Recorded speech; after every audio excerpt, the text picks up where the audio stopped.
Michael Goldman, bonjour.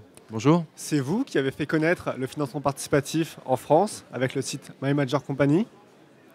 Vous avez récemment lancé un autre site, notrepetiteentreprise.com. Pourquoi avoir fait deux sites? C'est deux projets totalement différents ou il y a des liens entre les deux?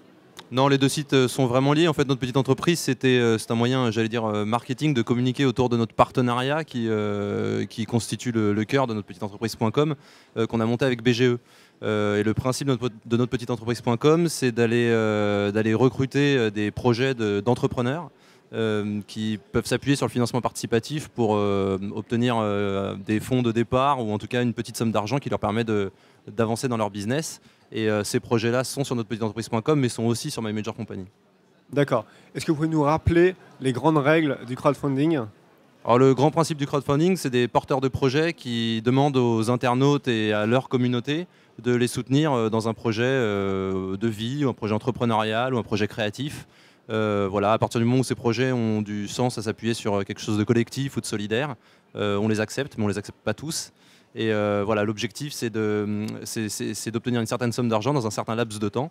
Et si on n'arrive pas à atteindre cet objectif, l'argent est rendu aux internautes. Et si on arrive à atteindre cet objectif, l'argent est donné au porteur de projet qui doit mener son projet à bien. Et en échange, le porteur de projet donne une contrepartie aux internautes? Exactement, en fait, en fonction du montant du soutien des internautes, le porteur de projet fixe des contreparties plus le don est important, plus le soutien est important, plus la contrepartie est valorisante, disons. Mais les contreparties sont plutôt de l'ordre du symbolique, du cadeau, de l'immatériel. Voilà. Qui sont les investisseurs sur notrepetiteentreprise.com?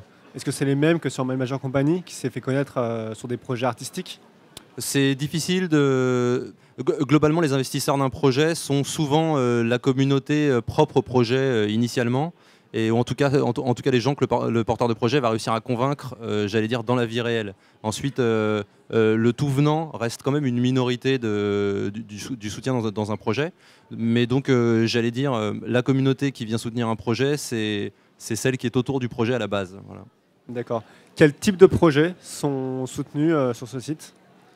Oh, il y a vraiment de tout. Alors sur My Major Company aujourd'hui, c'est une plateforme ouverte, donc à la base on faisait que de la musique parce que le financement participatif est né dans la musique et nous on est vraiment des vieux de la vieille, j'allais dire. On a vraiment été une des premières plateformes de financement participatif dans le monde.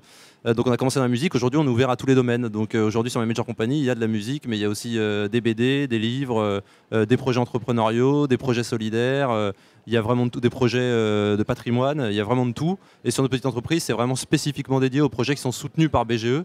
Donc c'est vraiment des projets strictement entrepreneuriaux. C'est une verticale du financement participatif. C'est BGE qui fait donc la sélection, ou il y a une deuxième sélection par vous? Absolument, c'est BGE qui fait la sélection. Aujourd'hui, BGE, ils sont capables, on a beaucoup discuté avec eux, beaucoup travaillé avec eux, ils sont capables de sélectionner les projets eux-mêmes. C'est eux qui les connaissent. En fait, le gros avantage pour nous, c'est que ça nous permet de mettre en ligne uniquement des projets qui sont soutenus par des gens sérieux et qui ont été validés en amont. Parce que nous, on n'a pas forcément la capacité à détecter si un projet est viable, a du sens. Voilà, là, c'est que des projets qui sont soutenus par BGE, donc qui présentent un vrai sérieux. Dernière question, est-ce qu'il y a une recette magique pour réussir sa levée de fonds sur vos sites? Non, il n'y a pas de recette magique, j'allais dire, il y a une contre-recette, c'est-à-dire il ne faut surtout pas croire que c'est magique, le financement participatif. Il ne suffit pas de créer sa fiche et d'être sur Internet pour que l'argent tombe du ciel. Non, il faut être vraiment proactif et vraiment impliqué dans son projet, sinon ça ne marche pas. Mais quand on est vraiment impliqué, on crée vraiment de très belles histoires. Merci Michael Goldman. Merci à vous. À bientôt. Au revoir.